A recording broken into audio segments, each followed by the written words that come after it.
नमस्कार, आप देख रहे हैं जनमत की पुकार न्यूज और मैं आर.के. जायसवाल। आइए खबरों पर नजर डालते हैं। आप देख रहे हैं जनमत की पुकार न्यूज और हमारे साथ मौजूद हैं रामपुरा वार्ड के निगम पार्षद राजीव यादव जी। राजीव यादव जी, जनमत की पुकार में आपका स्वागत है। धन्यवाद। राजीव यादव जी, अगर हम बात करें तो भाजपा ने 3 निगम पार्षद को भ्रष्टाचार के आरोप में निलंबित किया है जी। और आम आदमी पार्टी ने उसको अपने पार्टी में शामिल कर लिया। तो कौन सा वॉशिंग मशीन रखते हो आप लोग, या गंगा जल छिड़क देते हो जो शुद्ध कर देते हो, उसको पाप धुल जाता है? देखिए, बहुत अच्छा सवाल आपने पूछा और मैं चाहता हूं कि जनता को इसका आंसर भी पता लगना चाहिए। आपने पूछा कि हम कौन सी वॉशिंग मशीन रखते हैं जिससे कोई भी भ्रष्ट आदमी आता है तो वो भ्रष्टाचार से मुक्त हो जाता है। मैं पहले आपको बताना चाहूँगा कि जैसे संस्कार, किसी बच्चे में संस्कार ऊपर से नीचे आते हैं, मतलब कोई अगर छोटा बच्चा है तो उसको संस्कार उसके दादा से, उसके पिताजी से मिलते बच्चों को संस्कार। ऐसे ही कोई भी व्यक्ति, कोई काउंसलर है, कोई किसी सरकारी पोस्ट पे है, उसको भ्रष्टाचार भी ऊपर से नीचे की तरफ आता है। तो अब मैं डायरेक्ट नहीं कहना चाहता कि इसका मतलब कि आप जान जाइए कि कौन भ्रष्टाचार है। ये सिर्फ एक मोहरे हैं, जो 3 पार्षद हैं ये यूज किए हुए मोहरे हैं, लेकिन भ्रष्टाचार ऊपर है। तो सीधी सी बात है, जब भ्रष्टाचार हो रहा है, उन्होंने भ्रष्टाचार वो नहीं करना चाहते, वो हमसे जुड़े हैं और यही बात यहाँ एक्सेप्ट होती है कि संस्कार ऊपर से नीचे आते हैं। हम सभी आम आदमी पार्टी के कार्यकर्ताओं में अरविंद केजरीवाल जी संस्कार आए हैं, जो एक ईमानदार राजनीतिक आदमी हैं और इतने बड़े बड़े पद पे रहे, लेकिन कभी भी अपनी ईमानदारी से डग से मग नहीं हुए। तो ये वॉशिंग मशीन है उनकी ईमानदारी। आप कह रहे कौन सी वॉशिंग मशीन है, मैं बताना चाहूँगा। जो इस वॉशिंग मशीन का नाम केजरीवाल जी की ईमानदारी है। तो ये वॉशिंग मशीन हम यूज करते हैं। पिछले दिनों सदन में आपका बिल्कुल अलग अंदाज दिखा। देखिए, मैं बताना चाहूँगा कि बचपन में मैंने एक गाना सुना था, तो उसका मुझे मतलब आज तक समझ नहीं आया। वो गाने के बोल है, जादूगर का जादू, जादू का कमाल है, करते हो तुम कैसे, सबका ये सवाल है। तो यही मैं बीजेपी के सीनियर नेता से पूछना चाहूँगा। स्टैंडिंग कमेटी की मीटिंग थी, व्यापारियों की बात पे एजेंडा आया, तो एजेंडे में कह रहे ठीक है डिस्कस करेंगे। तो मैंने बोला, मैं भी यहाँ तक पूरा पानी भरा हुआ था, मैंने बोला डिस्कस करोगे? डिस्कस करने का मतलब क्या हुआ? डिस्कस क्या करेंगे? आप डिस्कस अभी करो ना। आज जो मीटिंग बुलाई है, इस जो स्टैंडिंग कमेटी की मीटिंग नॉर्थ एमसीडी की चल रही है, इसकी एक अहम भूमिका है, इसका एक अलग मीनिंग है। आज पूरा व्यापारी वर्ग हमारी तरफ आस लगाए देख रहा है और हम कह रहे हैं मीटिंग के अंदर कि व्यापारियों के बारे में बाद में सोचेंगे। तो मैंने सिर्फ ये बोला कि पहले आप ये बताइए कि सोचेंगे भी या नहीं, और आज ही बताइए, आज मीटिंग है तो आज बताइए। उन्होंने कहा जी सोचेंगे। मैंने कहा ठीक है, एक बात मान ली, सोचेंगे। अब सोचेंगे तो मुझे ये बता दीजिए कब तक सोचेंगे? कोई टाइम लिमिट तो होगी ना जी। कुछ भी काम करना है आपको टाइम लिमिट तो देनी पड़ेगी। फिर मुझसे कहा गया कि जी आप तो पॉलिसी मैटर की बातें करते हो। मैंने कहा कमाल है, जो गाने के बोल बोले इसीलिए बोले। मैंने कहा तुम करते क्या हो? ये जो स्टैंडिंग कमेटी की मीटिंग है, ये पॉलिसी बनाने के लिए तो है, पॉलिसी में संशोधन करने के लिए तो है। तो तुम पॉलिसी बनाओ, आज ही बनाओ। तो अब वो उनके पास कुछ ऑप्शन नहीं था। सारे मीडिया थे, बड़े बड़े ऑफिसर थे, कमिश्नर साहब थे, जोगीराम जैन जी अध्यक्ष थे और तमाम पार्षद जो हमारी स्टैंडिंग कमेटी की मीटिंग के वो थे। तो वो बोले क्या, और मेरी बात जायज़ थी। मैंने कहा कि अगर मेरी बात जरा सी गलत निकले तो मैं आज ही इस्तीफा दे दूंगा। तब उन्होंने मुझे बोलने का मौका दिया। जो जब मैंने कहा, मेरे को सीधा मैंने कहा स्पष्ट करो, एक आदमी से गलती से क्राइम हो जाता है, गलती से क्राइम हो जाता है, कोर्ट उस पर जुर्माना लगाती है, जुर्माने के एवज में पैसे से जुर्माना लगाती है और सजा देती है 6 महीने की, साल भर की। मैं ये कहना चाहता हूँ, साल भर की सजा काट के, जुर्माना भर के वो जेल से बाहर आ गया, कि अब भी मुजरिम है क्या उसका जीने का अधिकार नहीं है? और व्यापारी ने कौन सा क्राइम कर दिया? अपना बिजनेस चला रहा है ना। ये मीटिंग, हमारा देश, हमारी एमसीडी आज व्यापारी के कारण ही चल रही है, मैं बताना चाहता हूँ आपको। और उसी व्यापारी को हम क्या दे रहे हैं? सीलिंग पे सीलिंग, सीलिंग पे सीलिंग, कन्वर्ट चार्ज नहीं दे रहे तो सीलिंग, और जहाँ अपनी जेब भरनी होती है वो लोग काम करते जा रहे हैं। तो इसलिए मैंने आवाज़ उठाई और मुझे गर्व है आज अपने ऊपर, केजरीवाल जी के ऊपर, मेरे बड़े भाई जितेंद्र सिंह तोमर जी के ऊपर, दुर्गेश पाठक जी जो हमारे एमसीडी प्रभारी है, कि उन्होंने मुझे इस लायक समझा कि मैं अपनी आवाज़ उठा सकूं। और मैंने उनको वहाँ पे मजबूर कर दिया एक टाइम बाउंड करने के लिए कि इसको लिंगर ऑन नहीं करना, और उन्होंने मजबूरी में फैसला लिया कि 15 दिन के अंदर अंदर हम व्यापारियों के लिए राहत लेके आएंगे। उत्तरी दिल्ली नगर निगम में हजारों बिल्डिंग डीसीलिंग होने वाली है, संभावनाएं होने की, तो आप अपने वार्ड में कितने डीसीलिंग करवाने की कुछ संभावना है? देखिए, मैं बताना चाहूँगा, आज तकरीबन सैकड़ों की, हज़ारों की संख्या में डीसीलिंग होनी है और इसका श्रेय जाता है तो हमारी पार्टी के शीर्ष नेता अरविंद केजरीवाल जी को, भाई दुर्गेश पाठक जी को, बड़े भाई जितेंद्र सिंह तोमर जी को जाता है। जो मैंने आवाज़ उठाई, उनके मार्ग निर्देश पे मैंने आवाज़ उठाई और उनको मजबूर किया। जितनी भी सीलिंग आज सील हुई है, जितनी प्रॉपर्टी जो कन्वर्जन चार्ज के चक्कर में, हाउस टैक्स के चार्ज के चक्कर में सील हुई है, वो सारी प्रॉपर्टी विदिन 1 मंथ के अंदर अंदर खुल जाएगी। ऐसा मेरा आश्वासन है जनता से और मैं वादा भी करता हूँ कि मैं पूरा व्यापारियों के साथ खड़ा हूँ इस काम में। जब व्यापारियों द्वारा कन्वर्जन शुल्क या जुर्माना भर देने के बाद भी निगम सील नहीं खोलता तो किसकी गलती है? इसके लिए निगम कर्मचारी, निगम के जिम्मेदार लोगों को दोषी ठहराकर उन्हें दंडित नहीं किया जाना चाहिए? मैं फिर बताना चाहूँगा संपादक महोदय, आप मेरे दोस्त भी, मित्र भी है और संपादक जनमत की पुकार बहुत अच्छा न्यूज़ आप और अखबार चलाते हैं और सबकी बात स्पष्ट रूप से रखते हैं। जो गाने के बोल बोले थे ना, वो इसीलिए बोले थे। इनको यही नहीं पता करना क्या है जी। जो व्यापारी हाउस टैक्स भर चुका है, कन्वर्जन चार्ज भर चुका है, उसके घर सील करने जा रहे हैं। वो कह रहे जी मैंने तो हाउस टैक्स कन्वर्जन चार्ज भर रखा है। कह रहे दिखाओ, मतलब कि हमारे पास, उनके पास रिकॉर्ड नहीं है और मांग रहे व्यापारी से।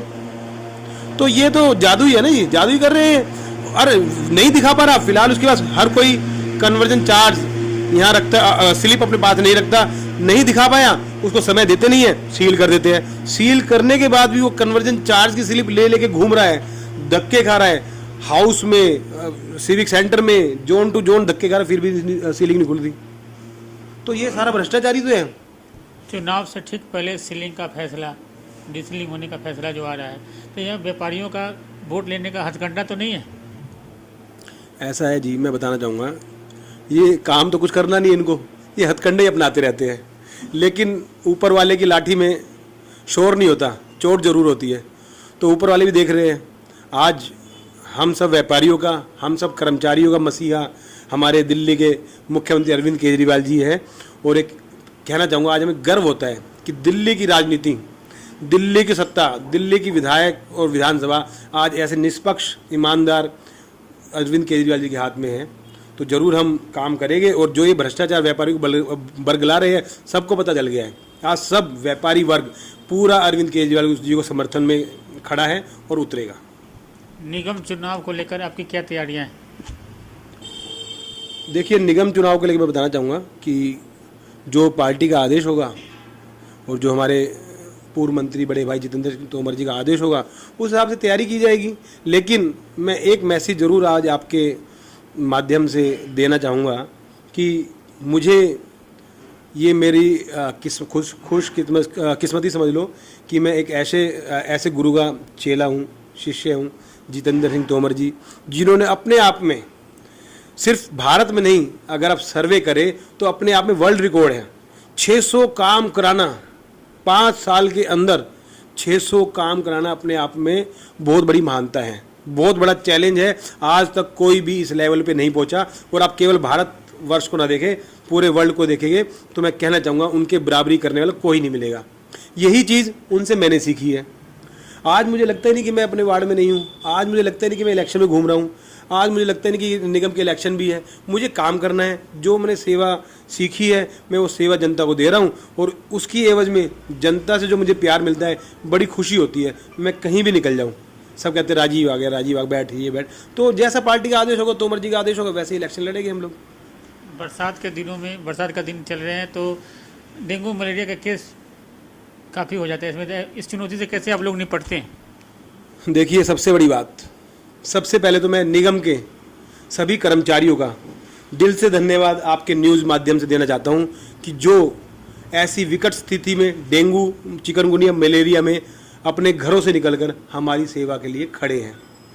और कोरोना काल में भी ये लोग खड़े रहे, लेकिन अब जब डेंगू जैसी बीमारी है, ये लोग घर से निकलते हैं, अपनी जान की परवाह ना करते हुए निकलते हैं और हम लोगों को बचाते हैं। तो ये बहुत बड़ा श्रेय जाता है। लेकिन असली श्रेय मैं जो देना चाहता हूँ वो सिर्फ पूरे हिंदुस्तान में एक ही इंसान है, उनका नाम है अरविंद केजरीवाल, जो हमारे सीएम है दिल्ली के, अरविंद केजरीवाल ने, क्योंकि कोई भी परेशानी, अरविंद जी का कहना है कि कोई परेशानी का हल तब मत करो जब परेशानी आ जाए, परेशानी को आने से पहले ही खत्म कर दो। इसलिए आपने देखा होगा अरविंद केजरीवाल का स्लोगन 10 हफ्ते 10 दिन 10 मिनट, और इसी माध्यम से मैं कहना चाहूँगा कि 10 हफ्ते 10 दिन 10 मिनट अपने घर के आसपास, अपनी छतों पर, टायरों में, गमलों में साफ पानी को इकट्ठा ना होने दे, कूलर में डीजल डाले या पेट्रोल डाले, किसी तरह का भी पानी, क्योंकि डेंगू का मच्छर केवल साफ पानी में होता है, तो किसी तरह का पानी नहीं इकट्ठा होने दे। और जायसवाल जी, मैं आपको बताना चाहूँगा, आज केवल इसी कारण मैं बधाई सबको देता हूँ, सारे कर्मचारियों ने काम किया है, लेकिन अगर पूर्ण रूप से डेंगू को किसने हटाया है तो सिर्फ अरविंद केजरीवाल जी है, क्योंकि उन्होंने लोगों को इतना जागरूक कर दिया कि लोग हर संडे को 10 मिनट 10 बजे का समय निकालते हैं, अपने घरों को साफ करते हैं, जिस कारण हम बच रहे हैं। आज किसानों का भारत बंद है, तो इससे व्यापार काफ़ी नुकसान होगा, कैसे देखते हैं आप इसे? देखो, किसान अन्नदाता है, एक हमारी फोर्स है आर्मी की जो सरहदों पे खड़े होके हमारी रक्षा कर रही है। आज मैं इस ऑफिस में बैठा हूँ, मैं इस, या आप मेरे सामने बैठे मेरे से 2 बातें पूछ रही हैं, मैं केवल इस कारण बैठा हूँ कि हमारे सैनिक देश की सरहदों पे रक्षा कर रहे हैं। ऐसे ही दूसरे सैनिक हमारे किसान हैं, किसान एक हमारी जान की रक्षा कर रहे हैं, एक हमारा पेट पाल रहे हैं। किसान को हमें अपने देश की सेना के रूप में देखना होगा। जो फैसिलिटी हम लोग सेना को देते कि हमारी सेफ्टी करे, किसान हमें पाल रहे हैं, तो पालन करने वाला भी अपनी जान की रक्षा करने के बराबर ही है। तो किसानों का देखो हल निकालना होगा, उनकी बात सुननी पड़ेगी और जायज़ कानून लेके आने पड़ेंगे, ताकि किसानों को अपना अधिकार मिले, उन्हें दर दर भटक कर आत्महत्या ना करनी पड़े, उन्हें अपना अनाज, अपनी फसल, अपने प्रोडक्ट कोई भी गिर के ना बेचने पड़े। भाजपा करी केजरीवाल जी झूठे वादे करते हैं कि उन्होंने गोवा में, उत्तराखंड में झूठे वादे कर दिए। देखो जी, झूठे वादे तो हमने दिल्ली में भी किए हैं। हमने झूठे वादे किए वाईफाई लगाए, हमने झूठे वादे किए लाइट लगाई, हमने झूठे वादे किए महिलाओं की बसें फ्री करी, आज महिला बस में सफ़र करती है। मैं पूछना चाहता हूँ क्या काम नहीं हुए? अब आपके कहने से कि झूठे वादे, क्यों कुछ और तो है नहीं कहने लायक। असली बात तो ये है कि आपके पास कंपैरिजन करने वाला अरविंद केजरीवाल जी के बराबर मोदी के अलावा कोई नहीं है। क्यों, जब आता है अरविंद केजरीवाल, जब अरविंद केजरीवाल का नाम आता है तो आप कहते हैं मोदी। तो आप खुद अपनी हार स्वीकार कर रहे हो, आप खुद स्वीकार कर रहे हो केजरीवाल जी ने काम करे है। अगर झूठे वादे किए होते, आप कंपैरिजन क्यों कर रहे हो प्राइम मिनिस्टर से हमारे केजरीवाल जी का? क्योंकि तुम्हारे पास कोई और चेहरा है नहीं। और जो मोदी जी है वो भी बताना चाहूँगा, अगर कंपैरिजन करे अरविंद केजरीवाल जी की और मोदी जी की, तो मोदी जी कहीं भी कार्यशैली के अंदर, ईमानदारी के अंदर, कार्य करने के रूप के अंदर कहीं नहीं टिकते हैं। हाँ, प्राइम मिनिस्टर है, मैं सम्मान करता हूँ, मोदी जी हमारे प्राइम मिनिस्टर है, लेकिन कार्यशैली की बात करें तो आज हमारे सीएम अरविंद केजरीवाल जी कहीं उनसे ऊपर है काम करने के मामले में। तो हमारे साथ ये बात कर रहे थे रामपुरा वार्ड के निगम पार्षद राजीव यादव जी। मिलते हैं किसी और खबरों के साथ। नमस्कार। नमस्कार, मैं आरके जायसवाल और आप देख रहे हैं जनमत की पुकार न्यूज।